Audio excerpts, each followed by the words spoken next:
Welcome to the summer edition of the Communication Station for Kids program. My name is Judith Leibowitz-Drucker, founder and instructor of the Communication Station for Kids program. I am thrilled to present these diligent, dedicated students for your education and enjoyment. Thank you for watching and enjoy the show. Take a second to look around you. Take in the beauty and the majesty of everything humans have done. Art, science, religion, culture, all of this was made possible for only one race, the race of humans. How did we build our current civilization? It wasn't done on the backs of only machines, inventions, or even old-fashioned labor. Ultimately, the secret to our success is inside of us, our brains. Hi, I'm Akshay reporting from Communication Station for Kids. The brain is the organ that gave us our life today. It is the most sophisticated and intricate part of your body. But in order to understand just how important the brain is to the evolution of humankind, first you need to know a little bit about it. What is the brain? When you envision it, the first detail you consider is the vast amount of wrinkles it has. Well, the wrinkles are called cortex, and they're where the majority of your brain cells, or neurons, reside. These neurons are present throughout the brain, and they are the particles that pass on and analyze data. Neurons are the only cells in your body that can't be produced, so don't waste them. Next, you notice the different parts. This HQ for your body can be divided into three main areas: the cerebrum, the cerebellum, and the brainstem. The cerebrum, Latin for brain, also known as the telencephalon, is the largest area in your brain, and it controls thoughts, memories, and all your different senses. Most processing happens in the cerebral cortex, which we already know is the wrinkly outer layer of the brain. The cerebrum can further be divided into two hemispheres, the right and the left, which are joined by a huge neural bridge called the corpus callosum. Strangely, the right hemisphere controls the left side of your body, while the left dominates the right part of your body. The hemispheres have four lobes: the frontal lobe, where you do your heavy thinking and pondering, a cortex called temporal, which is responsible for sounds and memories, the occipital cortex, for analyzing the information from your eyes, and the parietal cortex, which processes the vast amounts of other information entering your brain.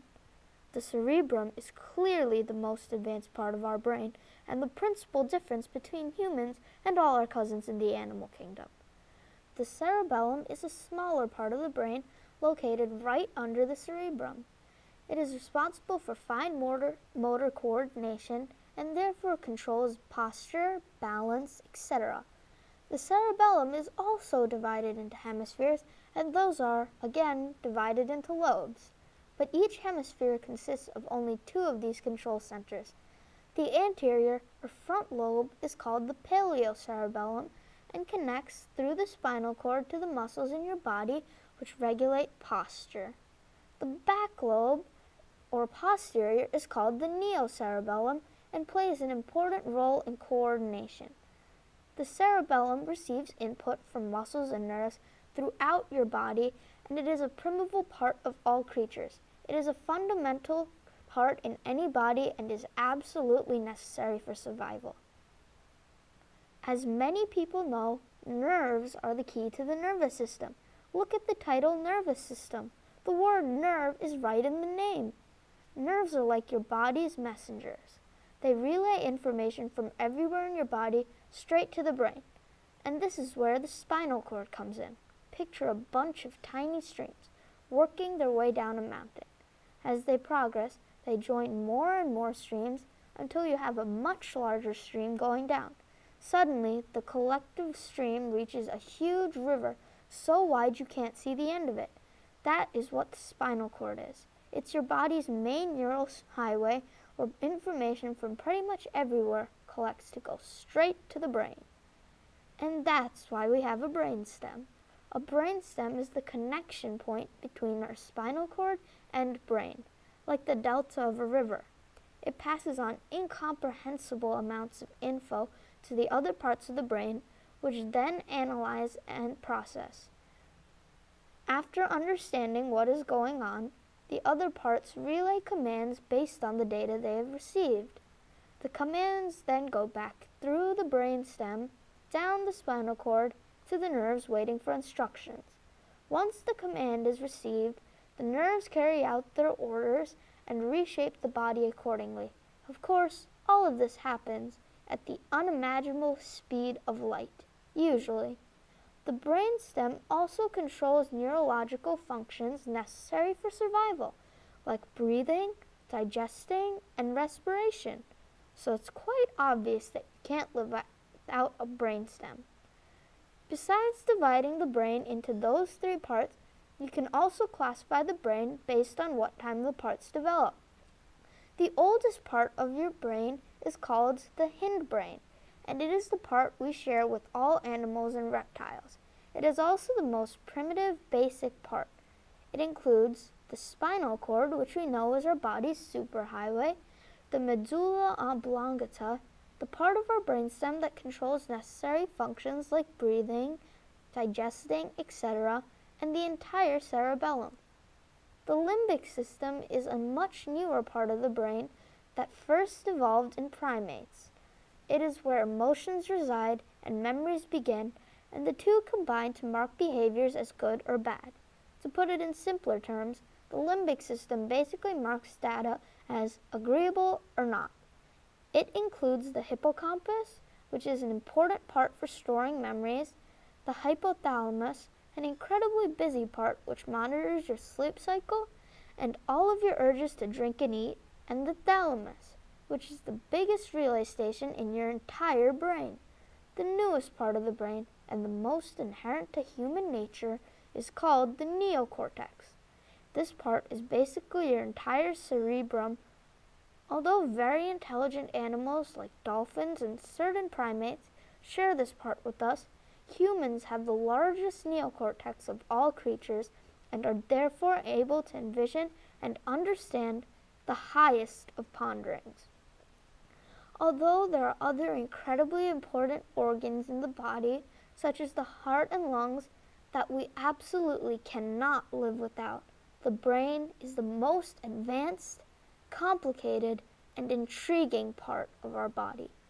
All animals share with humans these other organs, but no animal could ever have so intricate a brain as a human. Our brain is what sets us apart from all other life forms. It gave us the power to wonder, and then to understand, to invent, and ultimately to create our world, a world of opportunities ready for the taking, all because we used our brains. This is Akshay signing off from Communication Station for Kids. Imagine millions of innocent people, including your family, being tortured in ways you can't think of. Imagine people being burnt alive. Imagine the skinniest people being killed with weapons. These are the events that took place in the Holocaust, powered by Adolf Hitler. Adolf Hitler was a cruel dictator who had a strong hatred for Jews. When he was a child, he had great love for his mother. One day she got ill. A Jewish doctor came to treat her. When he was done, he declared that she had passed away. Hitler's heart cried of agony. Then he became enraged. For the rest of his childhood, he had to live with his ill-mannered father. When he was elected Chancellor of Germany, he carried out the Holocaust from 1933 to 1945, during which he killed millions of Jews and the Gypsies. His Nazi soldiers would whip, shoot, and torture anyone who went against him. The Nazis planned the ghettos, concentration camps, extermination camps, labor camps to devastate, ruin, and kill the Jewish people. In ghettos, a large amount of people were forced to live in crowded apartments and were not allowed to go outside. People lacked food, shelter, and proper sanitation. These events led to the death of hundreds of thousands of people. From these ghettos, the Nazis started packing hundreds of people into trains, which took them to concentration camps. These were designed to work and starve the prisoners to death. The prisoners were put to harsh labor and not given enough food. They were made to sleep on wooden beds with no mattresses and crowded to 3 to 4 people in one bed. They were tortured with whip and deaths were common. These are the words of Solomon Radasky, a Holocaust survivor. After a few days, some people could not take it anymore and they fell in the road. If they did not get up, they were shot where they lay. After work, we had to carry the bodies back. If 1,000 were sent out to work, 1,000 had to come back. People who survived were sent to extermination camps. There were many extermination camps in Poland. One named Sobibor is well known for the biggest escape of its prisoners. In these camps, people that worked as seamstresses, shoemakers, farmers, etc. were separated. While working, all the people got so tired. However, if they rested, they would get lashed by a whip. The other people were told to be taken to a hot shower, which in fact ran by poisonous gas. This method was used to efficiently kill more Jews in large numbers. People who were too young or too old to work at age were killed at the Nazi spot. The Nazis victimized some people for what they did, some for what they refused to do, some for what they were, and some for the fact they were the words of John Conway, another Holocaust survivor. Joy for the Jews spread on April 30th, 1945, when Hitler committed suicide just days before he planned to surrender and accept defeat. After the Holocaust ended, the Jews that survived migrated to different countries since they were scared to face that hatred again. This is Ashvi signing out from Communication Station for Kids. The Bermuda Triangle is a region in the western part of the Atlantic Ocean where planes, ships, and people are said to have mysteriously vanished. Some people think that unknown forces are to blame for the disappearances of people. Others are to think up the lost city of Atlantis is underneath the area of ocean where raging whirlpools suck people and boats away. Different ideas are more scientific. Scientists think the water where ships and planes disappeared in the Bermuda Triangle is known for stormy weather. But still, many people argue that ships and planes were lost in calm waters. Weather reports checked since then do not agree with those reports. Also, the Gulf Stream can make a very fast change in weather. The mystery of the Bermuda Triangle started in the year 1950 when an article stated weird disappearances of planes and ships. After that, the place was called the Devil's Sea. In a feature in 1964, Vincent Gaddis dubbed the area the Bermuda Triangle. One of the most famous disappearances happened in 1945. Flight 19 was a squadron of 5 naval bombers that disappeared while in the area over the Bermuda Triangle. Lots of other ships disappeared, like the 2 ships sent out to retrieve Flight 19. They disappeared without a trace. Naval ships like the USS Cyclops and the Marine Sulphur Queen disappeared and were never found. Popularity of the Bermuda Triangle phenomenon reached a peak in 1964 when Charles Berlitz's book, The Bermuda Triangle, got published. Lawrence Couchet is a reference librarian at the Arizona State University. He did a research in the mystery of the Bermuda Triangle. His conclusions gave doubt to many of the disappearances. An area of sea near Japan has some of the same elements as the Bermuda Triangle. Many ships and planes disappear there too. For all of Couchet's credible explanations of the disappearances, one mystery still remains. None of the crashed ships and planes were ever recovered. As a mystery, the Bermuda Triangle is one that may never be solved. This is Adithya signing off of Communication Station for Kids. In 1912, no one knew that it was possible to build a ship as vast as an 11-story building. But they could, and they did, and that ship was called the Titanic. Hi, I'm Lisa Marie, coming to you from the Communication Station for Kids. It has been 99 years, 3 months, and 41 days since the Titanic was lost. The RMS, Royal Mail Steamer Titanic, was the largest passenger and mail steamer ship built. It had a swimming pool, several restaurants, and elevators. It was sailing from Southampton, England to New York. It was made at the Harland and Wolff shipyard in Belfast, Ireland. On April 10, 1912, it sailed from Southampton. Before it left, the ship's designer, Mr. Andrews, said to the media reporters, "Titanic is unsinkable. Not even God could sink it." The ship had an estimated 2,200 passengers aboard. The captain was Captain Edward John Smith. 4 days after it left Southampton, on April 14, 1912, it sank. The night that it sank was tragic, and this is how it happened. First, the captain told Officer Murdoch to watch out for icebergs and tell him right away if anything happened. Suddenly, at 11:40, an iceberg loomed up out of nowhere. Officer Murdoch tried to steer out of the way, but the starboard right side of the ship had been scraped violently. Water began rushing through the hull of the ship. It was a glancing but fatal blow. Mr. Andrews went down to inspect the damage. He calculated that the ship would sink in the next hour or two. There were 2,200 people aboard, but the lifeboats could only carry 1,178. Some of the people thought that the Titanic was unsinkable, so there was no worry, and many of the lifeboats were barely half filled. Sadly, most of them did not know that it was the end. The captain and other crew members were very busy setting out distress rockets. The Carpathia was only 58 miles away and began coming in the direction of the rocket. It would take her several hours to arrive. Unfortunately, it was too late by then. All that was left of the Titanic was just a handful of debris and lifeboats.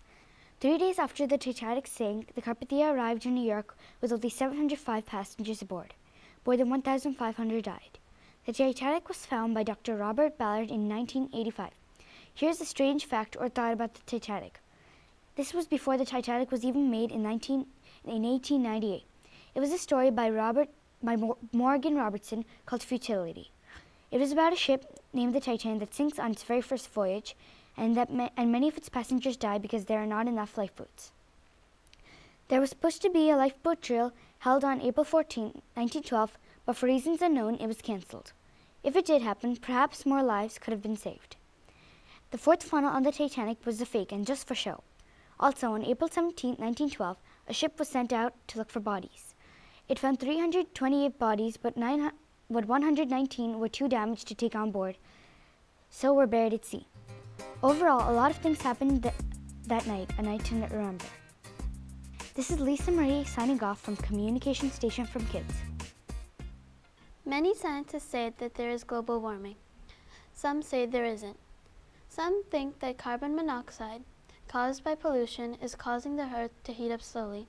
Hi, I'm Samriddhi reporting from Communication Station for Kids. So, what is global warming? Global warming is very harmful. The greenhouse gases traps the heat and light from the sun. This increases the heat on Earth. Many animals cannot stand all the heat, so they die. Greenhouse effect is when the sun's heat gets trapped inside the Earth but can't come out, just like a car on a hot, sweltering day. The sun's heat gets inside through the car windows but can't come out through the windows. That makes the car warm when you go inside it. The heat also affects plants and animals and human beings. The plants can't take the heat, so they die. This keeps on happening till everyone dies. You might not know it now, but global warming could be a very tragic event in the future.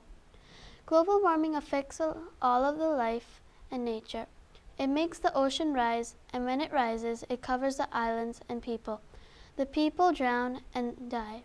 The islands get washed away. The water also kills the plants. When the plants die, animals don't have food to eat. Since they have no food, they die. When they die, we also lose our foods, plants and animals. These break our whole food chain. The ocean is affected in other ways too. For example, the water is becoming very warm and killing a lot of the algae. Algae are a producer that floats on top of the water. A producer is something that makes food for other animals through photosynthesis, like grass. Algae is a producer to many animals, and since it is dying, animals have less food to eat. Global warming also hurts plants. Since it is so warm that plants become dry, they catch on fire easily. This way, the whole forest gets destroyed. Lots of things cause global warming. One of the things that cause global warming is electrical pollution. Electricity causes pollution in many ways.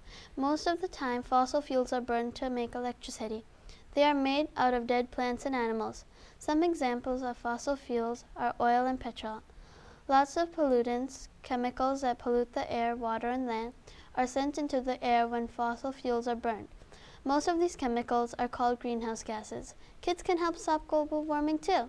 They can't do hard things like making a law, but they can do simpler things, like not watching as much TV. We can listen to your parents when they say turn off your lights or go play outside. Help the earth. This is Samriddhi signing off from Communication Station for Kids.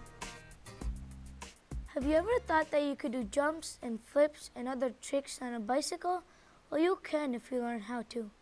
But there's a lot to learn before you learn how to do that. Hi, I'm Shiv, reporting from the communication station for kids. And here is some information about BMX freestyle. BMX freestyle is a form of doing stunts on a BMX stunt bike. BMX stands for bicycle motocross. The 5 disciplines of BMX freestyle are street, dirt, flatland, vert, and park. Street bikes are the heaviest kinds of bikes. They have 2 or 4 pegs and 1 or 2 brakes. Pegs are for grinding on the curb or other obstacles. Vert is the most aggressive type of BMX freestyle. Parks are made out of concrete, wood, or metal. Wood has copings and riders try to go higher up them. Copings are splayed or wedged slopes in a single direction. The 5 disciplines of BMX freestyle are some of the main things about BMX freestyle. Some professionals of BMX freestyle are Dave Mera, Matthew Fairbairn, Tim Wood, Koji Kraft, etc. Dave Mera holds the record for the most X Games medals. He also holds the most gold medals. Dave Mera is a vert and ramp rider. Koji Kraft won 2nd place in the final BMX stunt bike vert at the May 2005 Asian X Games competition in Seoul, Korea on May 27, 2005. Tim Wood won 1st and Matthew Fairbairn won 3rd. Pro BMX riders are awesome. The person who created BMX freestyle is Bob Harrell. Bob Harrell created BMX freestyle in 1978 because he got sick of skateboarding and BMX racing. Harrell tried to do tricks you could do on your skateboard. First, Harrell thought it was hard to do a jump on a bike. Today, he laughs at how simple the trick is. Some tricks are pop wheelie and bunny hop. Bob Harrell created flatland BMXing. The Harrell bikes were founded by Bob Harrell in 1978, 2 years after he created BMX. Harrell bikes were manufactured by Torker. Torker is a brand of bicycles and unicycles owned by Seattle Bike Supply. I think Bob Harrell is really creative because he tried to do stunts you can do on a skateboard on a BMX stunt bike. BMX is great. You can do lots of things on a BMX stunt bike. Now that you have learned some of the most important things about BMX freestyle, you are ready to do BMX stunts. So go to the bike store and buy a BMX stunt bike now. To learn stunts, you could go on YouTube and look at some videos. Good luck BMXing! This is Shiv signing off from Communication Station for Kids. There are many theories about how the dinosaurs became extinct in the late Cretaceous period, which was 63 to 67 million years ago. Hi, I'm Ted, reporting from the Communication Station for Kids, and here are a few theories on how they became extinct. First theory, asteroid. The giant asteroid hit the Earth 65 million years ago in Mexico. An asteroid is a giant lump of rock hurling through space. The crater the asteroid made was at least 10 kilometers across. It is thought that the impact would have caused massive damage, including a giant dust cloud, which led to massive changes in the climate. Eventually, the dinosaurs died due to these climate changes. New studies show that 2 asteroids hit the Earth as the scientists found another huge crater in a grain. Second theory, volcanic activity. Towards the end of the Cretaceous period, there was massive volcanic activity on the Deccan Plateau, western India. This activity caused debris and dust flying, which darkened the sky. This stopped the plants from doing the photosynthesis process. Eventually, the plants died, and so did the plant eaters. The meat eaters could survive for a little bit, feeding on the dead bodies, but eventually all of them died. Third theory, Ice Age. Occasionally, Earth cools into periods called ice ages. Some believe that the Ice Age happened at the end of the Cretaceous period. Since the dinosaurs are cold-blooded animals, they can survive only in normal temperatures. This theory suggests that the extreme cold conditions of the Ice Age killed the dinosaurs. Survivors of the period. Large living creatures like dinosaurs, pterosaurs, and plesiosaurs died out by end of the Cretaceous. But for some reason, smaller living creatures like amphibians, birds, insects, mammals, and reptiles survived the period. Few theories suggest that small creatures were able to survive because they adapted to ecosystems like underground burrows and aquatic areas successfully. Nobody really knows how the dinosaurs died because it happened 65 million years ago. They could have been dying out in the first place for a number of reasons. That means there will always be disagreements about how they died and nobody will know for sure. This is Ted signing off from Communication Station for Kids.